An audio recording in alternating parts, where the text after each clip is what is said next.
Ladies and gentlemen, boys and girls, we're here live at Disneyland Paris and Phantom Manor is still closed, unfortunately.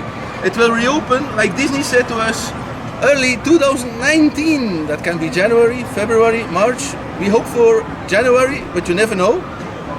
There are still some other attractions closed from the 3rd of September to the 9th of November. Indiana Jones and the Temple of Peril is closed. Carousel de Lancelot is also closed from the 3rd of September to the 14th of September. Peter Pan's flight also closed in Fantasyland from the 17th to the 28th of September 2018.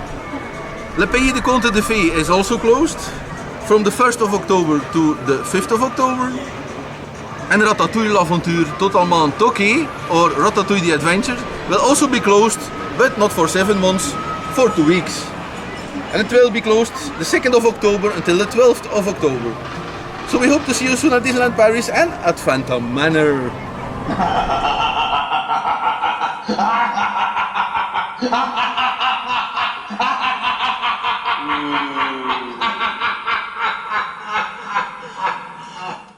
Bienvenue à Phantom Manor.